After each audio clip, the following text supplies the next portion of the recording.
Hello watchers. ये कहानी है उस समय की जब नाजीज ने यानी कि हिटलर की सेना ने फ्रांस पर कब्जा कर लिया था। ये समय था 1941 का। फ्रांस में एक किसान के पास एक जर्मन कर्नल आता है जिसका नाम होता है कर्नल हांस लांडा, जिसको हिटलर ने फ्रांस में छिपे हुए सभी यहूदियों को मारने के लिए हुक्म दिया होता है। वो उस फ्रेंच किसान के घर में आता है। वो वहां पर उससे बातचीत करता है।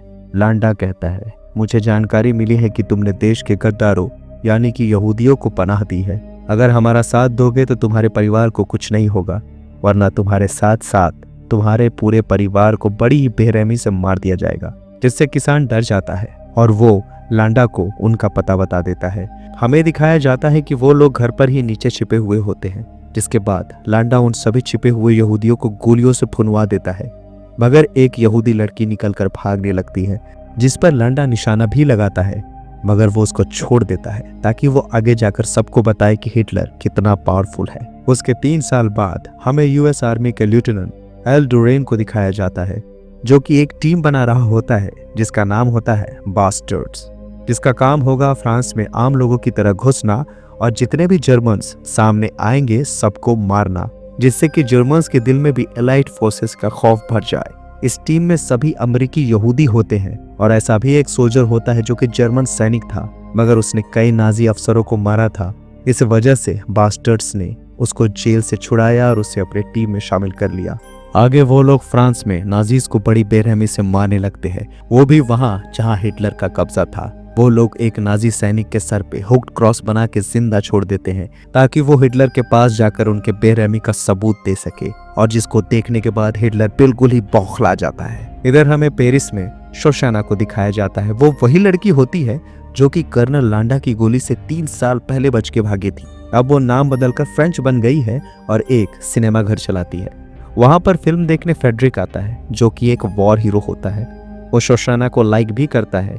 वो उसके बारे में पूछता है, मगर शोशाना उसे भाव नहीं देती है, क्योंकि भले ही वो नाम बदल के फ्रेंच बन गई हो, मगर असल में तो वो यहूदी है।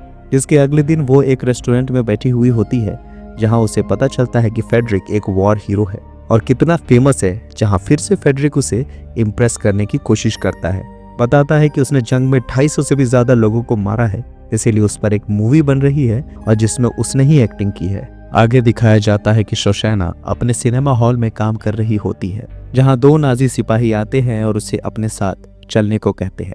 उन लोगों को फ्रेडरिक ने ही भेजा होता है। फ्रेडरिक शोशाना को बहुत सारे नाजी अफसरों से मिलवाता है और साथ ही साथ वो उस पर बन रही मूवी के प्रोड्यूसर से भी मिलवाता है। फ्रेडरिक चाहता है कि उसके मूवी का प्रीमियर शोशाना के सिनेमा हॉल में हो।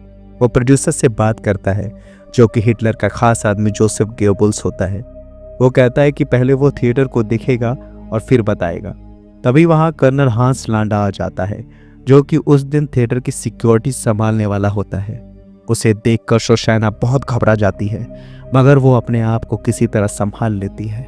लांडा कहता है कि उस दिन की प्रोजेक्शन की जिम्मेदारी शोशाना को ही उठानी होगी, क्योंकि जो आदमी थिएटर में प्रोजेक्शन संभालता है वो एक निग्रो है, एक काला आदमी, और नाजी काले लोगों को बिल्कुल भी पसंद नहीं करते थे। जिसके बाद वो वहां से चला जाता है और शोशाना राहत भरी सांस लेती है। जिसके अगले दिन गोएब्बल्स थिएटर में आता है और उसे सिनेमा हॉल बहुत पसंद आता है। उसके वहां से जाने के बाद शोशाना को एक आइडिया आता है। वो नाजी जुल्मों की सताई हुई थी, उसके पूरे परिवार को मार दिया गया था, इसीलिए वो उस दिन सभी नाजी अफसरों को जलाकर मार देना चाहती थी। वो उन्हें मारने के लिए फिल्म्स का यूज करेगी, क्योंकि फिल्म्स कागज से 3 गुना ज्यादा तेजी से जलते हैं। इसमें उसका साथ देगा उसका निग्रो दोस्त मार्शल, जिससे वो प्यार भी करती है। जिसके बाद हमें ब्रिटिश कमांडर आर्ची को दिखाया जाता है, जो कि एक बहुत ही खतरनाक सोल्जर होता है। वो कभी भी किसी मिशन में फेल नहीं हुआ होता है। वो ब्रिटिश जनरल के पास जाता है, जो कि उसे फ्रांस में मिशन के लिए भेज रहा होता है। वो कहता है कि तुम्हें वहां जाकर बास्टर्ड से मिलना होगा और मदद लेनी होगी एक डबल एजेंट की, जो कि एक एक्ट्रेस है जिसका नाम ब्रिजिट है। और कोइंसिडेंटली इनका भी प्लान उसी थिएटर शो में जाकर हिटलर को मारना होता है, जिसमें शोशाना उसको जला के मार देना चाहती है। आर्ची फ्रांस पहुंच जाता है और जाकर मिलता है ब्रिजिट से, जो कि एक बार में बैठी हुई होती है जहां पर बहुत सारे जर्मन सैनिक नशे में धुत होते हैं। ब्रिजिट बताती है कि मूवी का प्रीमियर पहले किसी और थिएटर में होने वाला था, पर अब छोटे थिएटर में होने वाला है। मगर इसमें हमारा ही फायदा है, हम जब थिएटर में बॉम्ब लगाएंगे तो बॉम्ब ज्यादा कारगर होगा। ये बातें चल ही रही होती है, तभी वहां पर एक नाजी सिपाही आकर उनसे बातें करने लगता है। वो कहता है कि आपकी जर्मन एक्सेंट से लग रहा है कि आप जर्मन नहीं हो। तभी वहां पर मेजर हेलस्ट्रॉम आ जाता है और लेफ्टिनेंट आर्ची से बातचीत करने लगता है। वो बात करते हुए उसके जेस्चर से जान जाता है कि वो जर्मन नहीं है, एक ब्रिटिश आदमी है। जिसके बाद वो बंदूक तान देता है, मगर आर्ची उससे बताता है कि जब से उन लोगों ने बातचीत करना शुरू किया है तब से ही उसने बंदूक तान रखा है। देखते ही देखते तनाव का माहौल हो जाता है और देखते ही देखते गोलियां चलने लगती है। सबके सब एक दूसरे को मार देते हैं। जहां आखिरी जर्मन सोल्जर ब्रिजेट पे बंदूक ताने खड़ा रहता है, वो अभी भी जिंदा होती है, उसके पैर में गोली लगी होती है। तभी एल्डोरेन आ जाता है और जर्मन सैनिक को अपनी बातों में उलझा लेता है। तभी ब्रिजेट मौका देखते ही उसको शूट कर देती है। जिसके बाद एल्डोरेन ब्रिजेट को अपने साथ ले जाता है और उसे टॉर्चर करने लगता है। वो कहता है कि तुमने जानबूझकर सारे ब्रिटिशर्स को ऐसी जगह बुलाया जहां बहुत सारे जर्मन सैनिक थे, तुमने उन सबको मरवा दिया। जिस पर ब्रिजेट पूरे घटना को बताती है और कहती है कि वो उन लोगों को अपने साथ एक फिल्म के प्रीमियर में ले जाने वाली थी जहां पर हिटलर भी आने वाला है। वो वहां के पासेस दिखाती है, जिससे एल्डोरेन को भरोसा हो जाता है। वो कहता है कि प्लान अब भी वही रहेगा, बस लोग बदल जाएंगे। जिसके बाद लांडा किलिंग स्पॉट पे आता है, जहां पर उसे एक बास्टर्ड के इन्वॉल्वमेंट होने का पता चल जाता है। वहां पर उसे ब्रिजेट का ऑटोग्राफ किया हुआ रुमाल मिलता है, उसका सैंडल भी मिलता है, मगर उसकी लाश नहीं मिलती। लांडा सब समझ जाता है। आगे थिएटर में नाजी अफसरों का जमघट लगा होता है। शोशाना पूरी तरह से हिटलर समेत सभी लोगों को मारने के लिए तैयार होती है। वो अपने दोस्त मार्शल से कहती है कि जब मैं तुम्हें इशारा करूं तो तुम आग लगा देना और यहाँ से चले जाना। इधर लांडा सब पर नजर रखे हुए होता है। तभी वहां पर ब्रिजेट लेफ्टिनेंट एल्डोरेन और उसके 2 साथियों के साथ आती है। लांडा उसके पास आता है और कहता है कि तुम्हारे पैर में क्या हुआ है। उसके पैर में प्लास्टर लगा हुआ होता है। वो कहती है कि मैं पहाड़ चढ़ते हुए गिर गई, जिस पर लांडा बहुत हंसता है। जिसके बाद वो एल्डोरेन के बारे में पूछता है। ब्रिजेट कहती है कि ये लोग इटालियन फिल्म मेकर है, जिस पर लांडा उनसे इटालियन में बात करने लगता है। वो बहुत ही अच्छी इटालियन बोल लेता है।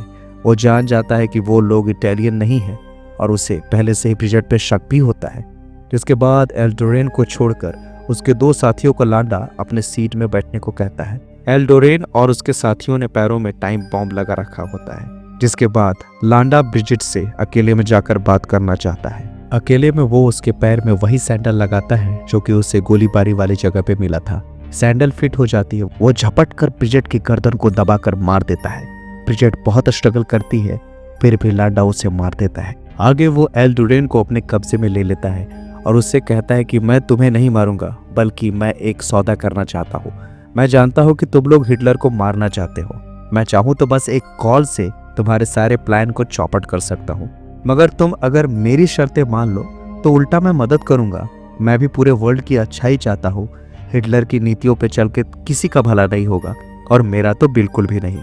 मेरी बात अपने सुपीरियर से करवाओ जो कि मेरी शर्तें मान सके। मुझे अमेरिकन सिटीजनशिप चाहिए, एक बहुत बड़ा लैंड चाहिए, अमेरिकन हिस्ट्री में भी मुझे क्रेडिट मिलना चाहिए। जिसके बाद अमेरिकी अफसर फोन पर सारी शर्तें मान जाता है। इधर मौका देखकर एल्डोरेन के साथी जो कि थिएटर में मौजूद थे, वो भी हिटलर को मारने की तैयारी करने लगते हैं। मार्शल भी थिएटर को बाहर से लॉक कर देता है ताकि सारे लोग जब चलने लगे तो भाग न सके। इधर फेडरिक शो से निकलकर शोशाना के पास जाता है। वो उससे प्यार का इजहार करना चाहता है, मगर शोशाना के इरादे तो सबको मारने के हैं। वो फेडरिक पर गोलियां चला देती है। वो गिर जाता है। शोशाना उसे पलट कर देखती है, वो भी उस पर गोलियां चला देता है। दोनों वहीं पे मर जाते हैं।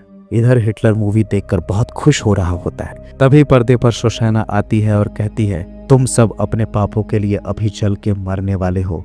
इशारा समझकर मार्शल आग लगा देता है। इधर एल्डोरेन के साथी पहले ही बॉम्ब लगा चुके होते हैं और गोलियां भी चलाने लगते हैं। वहां पर सभी लोग आग से, गोलियों से और बॉम्ब ब्लास्ट से मर जाते हैं। हिटलर का भी खात्मा हो जाता है। आगे एल्डोरेन को लांडा अपने साथी के साथ बॉर्डर पे ले जाता है और उसे उसकी गन और चाकू देकर कहता है कि अब मैं सरेंडर कर रहा हूँ, अब मुझे तुम अमेरिका ले चलो। मगर ड्यूरेन उसके साथी को गोली मार देता है और कहता है कि मुझे मिलिट्री नियम तोड़ने के लिए सजा तो मिलेगी ही, मगर तुमने मेरे दोस्तों को मारा है, इसीलिए मैं तुम्हें ऐसा गिफ्ट दूंगा कि तुम अमेरिका में रहते हुए भी लोग तुम्हें पहचान लेंगे कि तुम एक नाजी थे। और वो अपने चाकू से उसके सर में हुक्ड क्रॉस का निशान बना देता है और इसी के साथ ये कहानी यहीं पे खत्म होती है दोस्तों। इस मूवी को क्विंटन टैरेंटिनो ने डायरेक्ट किया था और हिस्टोरिकल इवेंट्स के साथ लिबर्टी लेते हुए छेड़छाड़ की थी। कुछ इवेंट्स को अपने हिसाब से बदल दिया था जिससे कि मूवी और जबरदस्त बन गई हो, यानी कि ये एक बायोग्राफिकल ड्रामा नहीं है। तो दोस्तों मिलते हैं किसी और जबरदस्त वीडियो में जहां पर हम देखेंगे एक और जबरदस्त कहानी। Thank you very much for watching. Keep watching, watch on point.